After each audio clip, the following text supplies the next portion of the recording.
Paola Mongelos. Buen día, Entonces, doctora. sí, buenos días, ¿cómo están? Buenos días para su audiencia. Buenos días, doctora. Podemos empezar por el tuit ritualismo sobre garantía. ¿Qué significa eso, doctora? ¿Quién generó ese tuit? Bueno, la verdad que se genera, creo yo, como consecuencia de un acuerdo y sentencia que dicta la Cámara de Central en Sí, relación al conocido caso de los hermanos costureros, sí, ¿verdad? sí, sí, sí. O sea, por decirlo así, este caso tomó o se volvió mediático porque realmente estos chicos pelearon mucho por su inocencia. Sí, Si bien se invirtió acá, creo yo, como siempre dije, es la carga de la prueba, bueno. Luego de un sendo y largo juicio oral y público, estos hermanos habían sido absueltos por 3 jueces de sentencia, o sea, fueron 3 jueces de sentencia los que lo absolvieron. Y en aquella oportunidad, bueno, el tribunal había usado como argumento para la absolución de estos chicos de que tenían la certeza absoluta y positiva de la no participación de estos muchachos, de estos dos hermanos, en el asalto que había ocurrido en la ciudad de Fernando de la Mora, que ellos no ponían en tela de juicio la existencia del hecho, pero sí en cuanto a la participación de estos dos hermanos, ellos consideraron, se dio por probado en el juicio, que no participaron. Uno, porque inclusive el conductor de la moto del asalto tenía casco y no era posible tener una visión infrarroja y ver el rostro del que estaba debajo del casco, y no había forma de saber si era uno de los hermanos, y en este caso cuál de los hermanos era el que estaba bajo el casco.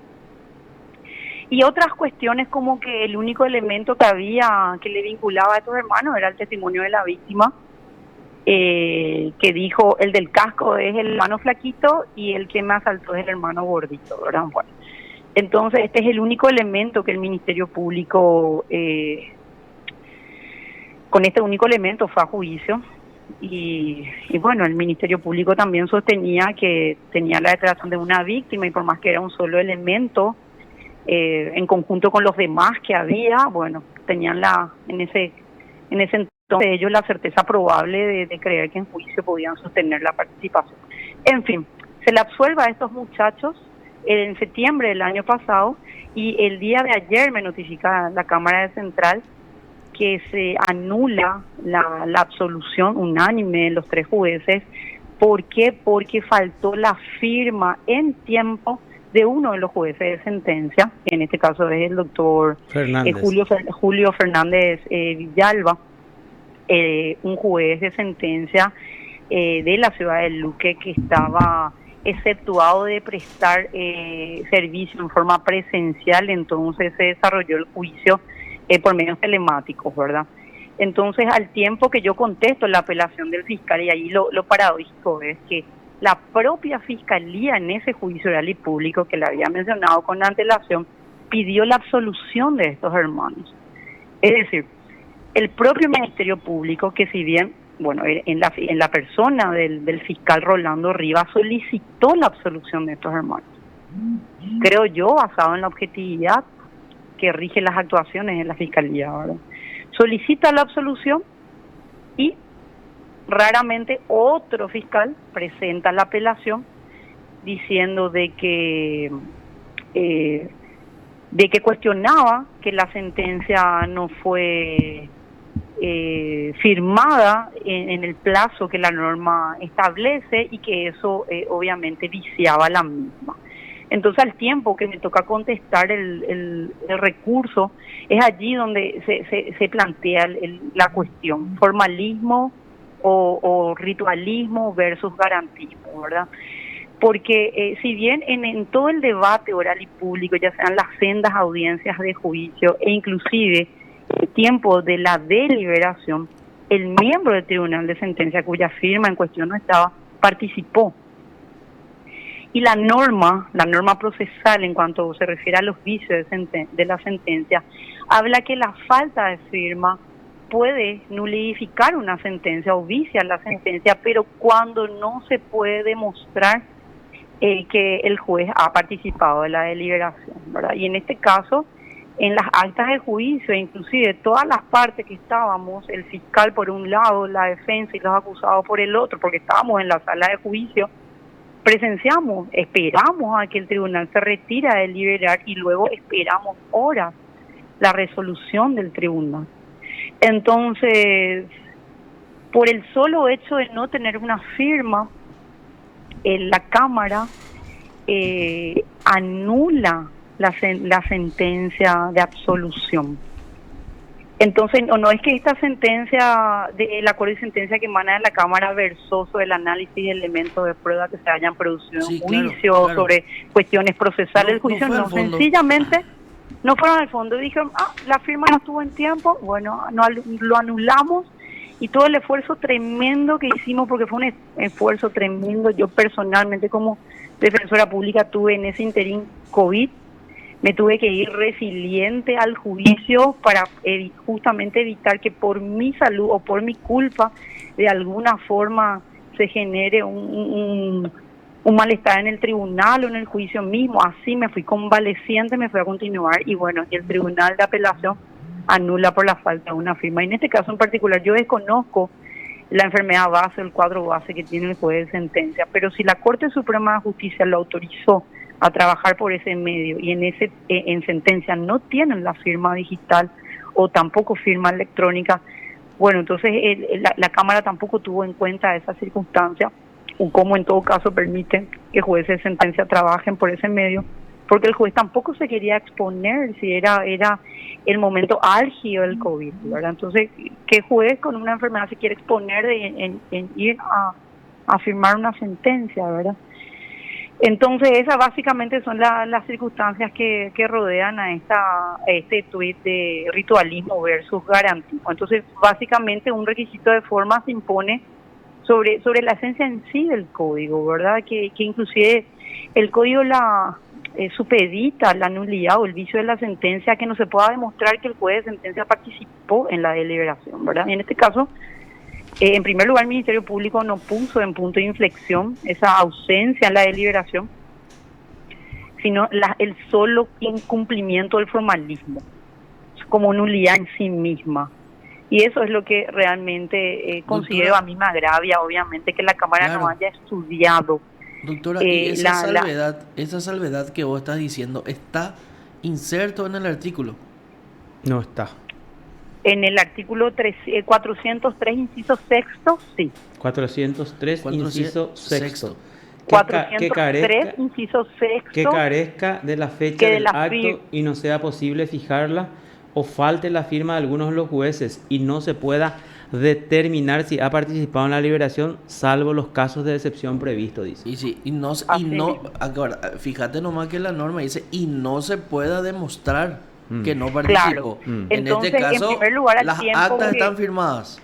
Las actas del juicio demuestran esa circunstancia de participación en la deliberación del juez. Pero dejando de lado eso, no fue un punto en discusión en la apelación que el juez no haya participado del acto de la deliberación y eso que vicie por la ausencia de la firma. Eso por un lado. Y por otro lado, por la propia Fiscalía pidió la absolución. ¿Y por qué Rienzi apeló entonces? ¿Cómo apelar una resolución? Rienzi apeló porque en realidad Rienzi fue el que llevó la investigación y él no estuvo en el juicio. Esa inmediatez que tenemos, ese debate, ese contradictorio original que tenemos en un juicio real y público, yo lo hice con el fiscal Rolando Rivas. Las objeciones cuando deponen los testigos, a las preguntas, el examen o el contraexamen de los testigos, lo hice con el fiscal Rolando Rivas. Y fue el mismo el que solicitó la absolución, pero el que presenta la apelación es otro fiscal y apela una absolución. O sea, el tribunal de sentencia respondió conforme al fiscal le pidió la absolución. Y cómo la Fiscalía se agravia o cómo puede un agravio en ese sentido ser considerado por el Tribunal de Alzada cuando el Tribunal de Sentencia respondió a la solicitud del Ministerio Público como titular de la acción penal pública. Y se agravia de un formalismo en realidad, porque ayer... Exactamente, es un formalismo inocuo. Ayer el fiscal Itálico estaba hablando con nosotros en el programa Recuento de Noticias con Marta Olmedo Montiel y con Arturo Garoso, y decía lo siguiente: por lo menos hay una duda. Y nosotros le remarcamos, pero en la duda ni le favorece a los encausados. Claro, yo no estoy diciendo eso, pero el tribunal por lo menos hubiera dicho, igual, el tribunal de alzada hubiera dicho, hay una duda y se le absuelve. Pero lo raro es que reenvía el caso para que se haga un nuevo juicio oral, ¿verdad? No, y el mensaje que nos dan es,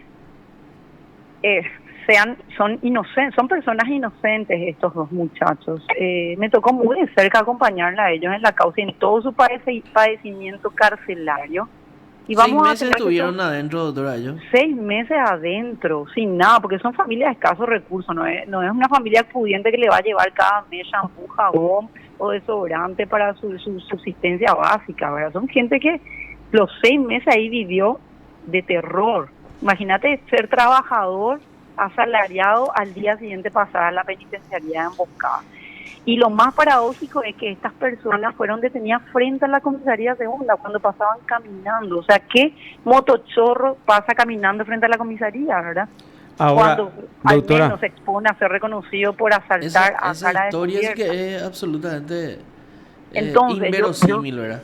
O sea, yo no entiendo cómo, pareciera ya una persecución de inocente, ¿verdad? Pero no quiero creer porque siempre parto que el Ministerio Público es objetivo. Aparte de eso, yendo un poco a las pruebas que fueron anuladas, se hizo un reconocimiento de persona con casco, dice. Sí, y realmente el Ministerio Público alega que, aclaro ahí sobre ese punto, ahora un paréntesis también, la defensa pública no le asistía en ese estadio de la investigación, que tenían un abogado particular. Y realmente no se puede dar ¿por qué anuló el tribunal esa prueba? Porque no se realizó el reconocimiento, independientemente que haya sido con casco o no, de la forma que establece el código, que es poner una persona al lado de otra en la rueda con características similares. En cambio, como la fiscalía no tenía tantos cascos, entonces entraba una persona, se ponía el casco, salía, otra persona se ponía el casco, salía otra persona y se ponía siempre el mismo casco. Entonces no se respetó tampoco la formalidad prevista en la norma procesal para realizar la rueda de reconocimiento, porque se puede hacer el reconocimiento del casco, pero en este caso se estaba haciendo el reconocimiento de, creo yo, el aspecto externo de una persona que lleva casco, ¿verdad? No, pero reconocimiento de persona no es reconocimiento del casco, ¿verdad? De casco, o sea, ¿verdad? Entonces, en realidad el casco es una evidencia, no una persona, ¿verdad? Pero tampoco el casco fue incautado como evidencia para hacer un reconocimiento. Ese era un casco cualquiera, claro, que quizá era ahí del terreno de la fiscalía, ¿verdad? Pero en este caso también inclusive la fiscalía le allanó la casa a estos hermanos, fue hasta su casa allí en Capiatá y no encontró nada. No encontró ni el aceite de una moto, porque estos chicos ni siquiera usaban moto, no encontró nada la fiscalía. Le allanó su recinto privado, sagrado, humilde pero sagrado. Ahora, ingresó la fiscalía y no trajeron nada. Doctora, sobre la decisión del tribunal, el tribunal lo que dice es, o sea, la Cámara dice, no se cumplió lo que dice el 399. No se cumplió lo que establece en cuanto a la redacción y lectura, dice. Y además se sustenta, además para fortalecer o robustecer su argumento, habla de un acuerdo y sentencia de la Corte Suprema de Justicia, que es del 28 de julio del 2021. Es un fallo reciente de la Corte y ese es clarísimo, ese fallo. O sea, que anula todo el procedimiento, porque acá dice la jueza, en este caso que anuló la Corte, la jueza Teresa Rodríguez no firmó el fallo, dice. En consecuencia, dice la Corte, la Sala Penal de la Corte, se violó el artículo 399 del Código Procesal Penal. Bueno, y entonces, o sea, lo que hace el tribunal es solamente guiarse por lo que estableció recientemente la Sala Penal, que sería la máxima instancia, ¿verdad? Así mismo, pero siempre hay que saber que no son casos análogos. Ese precedente que cita es un caso de se le condenó a la persona. Se le condena a la persona y aparentemente en ese caso la jueza se negó a firmar la sentencia.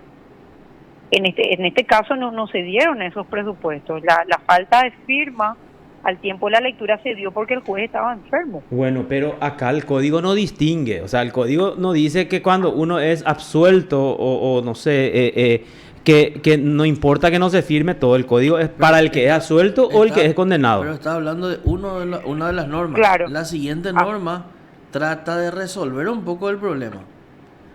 Y lleva más para el lado de las garantías.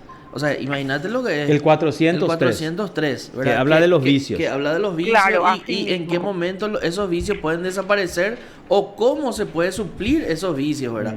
Entonces, y el código, bueno, el código, vos tenés que sistemático, tiene que ser, sistemática tiene la aplicación del código procesal, no por parte, ¿verdad? Bueno, ¿y qué es lo que no firmó? Él no firmó cuando... el ritualismo, sí. ahí es donde cobra relevancia el ritualismo, el formalismo, el mero cumplimiento de un requisito formal, ¿verdad? Porque el juez estuvo en todas las audiencias de juicio, estuvo en la deliberación, estuvo al tiempo en que se dicta la solución, inclusive estuvo al tiempo en que el tribunal sentenciador da los argumentos que hacen a la postura o a la convicción íntima a la que ellos arribaron, pero no está la firmita y ellos no tienen firma digital y eso hace que todo sea nulo. Entonces allí es donde vemos que que es una nulidad sin fundamento. ¿Cuál es el agravio? ¿Cuál es el agravio para la otra parte cuando el tribunal resolvió conforme a lo que le pidió? La fiscalía le pidió la absolución, el tribunal sentenciador resolvió la absolución. O sea, la mera firma, ese es el punto en discusión. Sí, así mismo es. Bueno, y ahí, ¿qué ocurriría? Vamos a suponer que acá, en este caso que se puso, el caso de la sala penal, en el caso de la sala penal ya se tenía que dar la sentencia por escrito. En este caso que usa el tribunal como jurisprudencia. Se tenía que dar ya la sentencia por escrito, y cuando los abogados se constituyeron en la secretaría en la fecha y hora prevista para entregarse, dar lectura y entregarse la copia de esa sentencia no tenía la firma de la jueza Teresa Rodríguez, dice. Y ahí, dice la Corte, se violó el 399, dice. Ahora me pregunto, ¿qué ocurriría? Vamos a suponer si en el transcurso, termina el juicio, en el transcurso para dar a conocer la sentencia fallece, por desgracia, uno de los jueces, por ejemplo. Si ya dictó sentencia. Sí, por eso. Sí, cuando se va a dar a conocer, porque ya el caso cuando se iba a dar a conocer por escrito ya se tenía que entregar. Y la regla es que se dicte la sentencia ya por escrito con todos los fundamentos. Excepcionalmente habilitan ese plazo para la fundamentación de 5 días. No, pregunto, entonces, porque si no lleva la firma del juez... Ya hay que ver ahí el caso, cómo se resuelve, ¿verdad? Pero es complicado porque... hasta la deliberación y dictó sentencia, pero en este caso no se puso en cuestionamiento eso, se puso en cuestionamiento solamente la falta de la firma. No es que el juez no estuvo viciada la decisión, estuvo de alguna forma injerenciada, o la independencia de los jueces se vio de alguna forma afectada. Eso sí podría ser un agravio, ¿verdad? Pero en este caso no, es solo la falta de firma. Entonces esa es la pregunta, si la norma, ese ritualismo se impone finalmente sobre la garantía, en este caso de estas dos personas inocentes, ¿verdad? Bueno, ahora el paso siguiente, ¿vos vas a recurrir o cómo podés, tenés posibilidad de ir? En primer lugar, estoy tratando de explicarle en términos del ego a estos dos muchachos porque no entienden, ¿verdad? Les convoqué a mi oficina para poder explicarle porque están consternados y tengo que explicarle, realmente es difícil explicarle que por la falta de una firma tengamos que hacer todo de nuevo. Y tengo que hablar con ellos y obviamente con ellos tomar una decisión también. Uno de los chicos sigue residiendo en Caguazú, le tengo que hacer venir aquí, hasta acá. ¿A qué se dedican ellos, doctora? Uno de los hermanos trabaja en la chacra con su papá en Caguazú y el otro sigue en la costura, sigue trabajando en el mismo lugar donde trabajaba en aquel tiempo, ¿verdad? Como costurero aún. El otro lo que ya no pudo recuperar su trabajo, pero como estuvo tanto tiempo en la cárcel, la patrona ya contrató también otra persona que haga su trabajo, ¿verdad? No le pudo aguantar 6 meses. Pues, ¿y cómo se lo ubica al costurero, por ejemplo, si uno le quiere hacer una nota así en...? Y tiene, yo tengo su teléfono celular. El teléfono ayer se comunicó con PDS. Bueno.